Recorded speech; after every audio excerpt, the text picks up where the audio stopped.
சுவாமியே சரணமையப்பா. அகிலாண்ட கோடி பிரம்மாண்ட நாயகனே சரணமையப்பா. அரணார் திருமகனே சரணமையப்பா. விவ்வூதி பிரியனே சரணமையப்பா. வேட்டைக்கொரு மகனே சரணமையப்பா. மோகினி சுதனே சரணமையப்பா. ஓம் சுவாமியே சரணமையப்பா.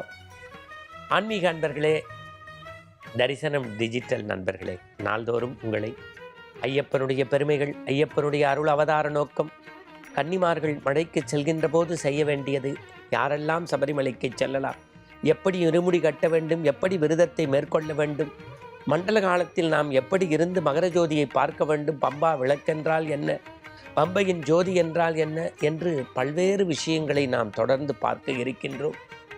சென்ற முறை மகிஷமுகியை வதம் செய்து இந்த மண்ணுலகத்தில் தர்மத்தை நிலைபெறுவதற்காக ஐயப்பன் அவதாரம் செய்தான். உத்திர நட்சத்திரத்தில் பஞ்சமி திதியில் ஒரு சனிக்கிழமை அவதாரம் இந்த மண்ணுலகில் செய்தார் என்றோம்.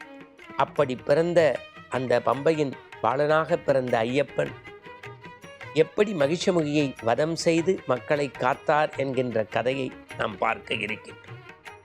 நாம் இதற்கு முந்தைய நிகழ்வில் பார்த்தது ஐயப்பனுடைய புராண செய்தி, எப்படி மகிஷமுகியை வதம் செய்வதற்கு ஹரியும் அரணும் சேர்ந்து ஒரு அவதார புருஷனாய் இந்த மண்ணுலகில் தோன்றார் என்று. இப்போது இன்றைய தினம் நாம் பொய்யின்றி மெய்கொண்டு ஐயனை காண செல்கின்றோமே. கார்த்திகை நல்ல நாள் மாலையிட்டு மார்கழி நல்ல நாள் கட்டும் கட்டி பொய்யின்றி மெய்யோடு செய்கின்ற அந்த ஐயப்பனுடைய அருள் சன்னிதானத்தை நெருங்குவதற்கு முன்பு ஐயப்பன் எப்படி இந்த மண்ணுலகில் வரலாற்றின்படி தோன்றினார் என்று பார்க்க வேண்டும். நான் முன்பே சொன்னேன், கேரளா ஒரு இயற்கை எழில் கொஞ்சக்கூடிய மலர்கள் பூத்து குலுங்கக்கூடிய தேசம். எங்கு பார்த்தாலும் பசுமை, விண்ணை முட்டக்கூடிய மரங்கள், எழில் கொஞ்சக்கூடிய நட்சத்திர இயற்கை, இவற்றிற்கு மத்தியில் எங்கு பார்த்தாலும் இறை நாமம் உச்சரிக்கப்படும். சுவாமி சரணம் ஐயப்பா, சரணம் சரணம் ஐயப்பா என்று. அந்த அற்புதமான கேரளாவினுடைய மையப்பகுதி பந்தளம். அந்த பந்தளத்தை வெண்கொற்ற குடை கவிழாது ஆட்சி செய்தவன் அற்புதமான ராஜசேகர மன்னன். தசரத சக்கரவர்த்தி ராமாயணத்தில் எப்படி வன்மையில்லையோர் வறுமையில்லை, வரியன் ஓம்பும் ஓர் செல்கதி இனிது காத்து அரசு செய்கின்றான் என்று ஒரு ஏழை விவசாயி தனக்கு கிடைத்த சிறிய காணி நிலத்தை கண்ணை இமை காப்பது போல இந்த பந்தளத்து மக்களை ராஜசேகர மன்னன் வெண்கொற்ற குடை கவிடாது, இல்லை என்று சொல்லாது வந்தவருக்கு வாரி கொடுக்கும் வள்ளலைப் போல செம்மாந்து அறநெறி தவறாது ஆட்சி செய்தான். அவனுக்கு ஒரு குறையும் இல்லை.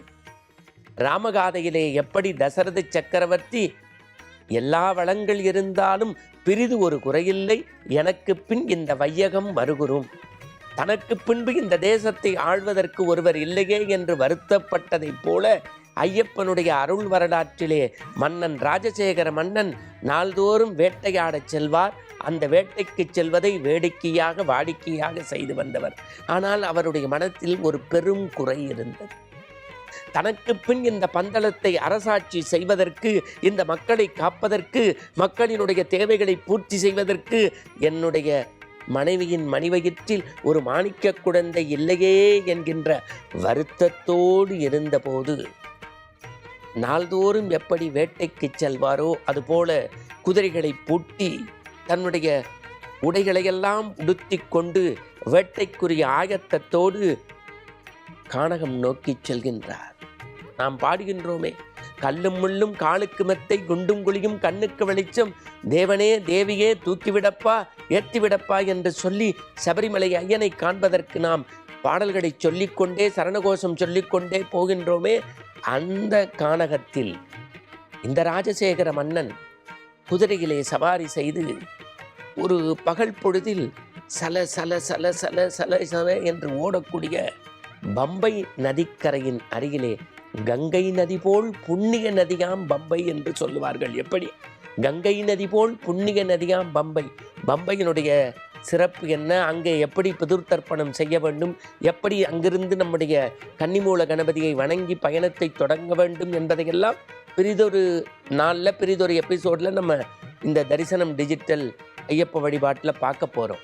ஆனால் அந்த பம்பையினுடைய சலசல என்று ஓடக்கூடிய நீரினுடைய அருகில் மரத்தில் குதிரையை கட்டிவிட்டு ஓய்வெடுப்பதற்கு இறங்கி ராஜசேகர மன்னன் நின்கின்ற போது ஒரு குழந்தையினுடைய இனிமையான அழுகுரல் சத்தம் கேட்கிறது.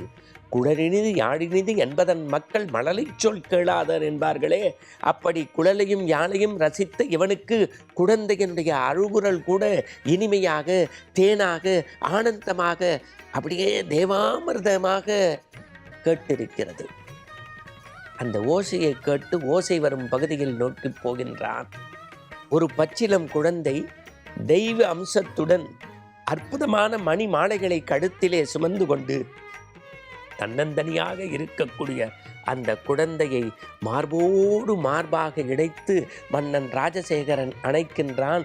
அவன் கண்முன்னே ஒரு பெரியவர் தாளம்பு குடையோடு, மார்பில் முப்புரி நூலோடு, நெற்றியில் திருநீறு சந்தன குங்குமத்தோடு, மன்னனே, இனி உன் குறை போய்விட்டது.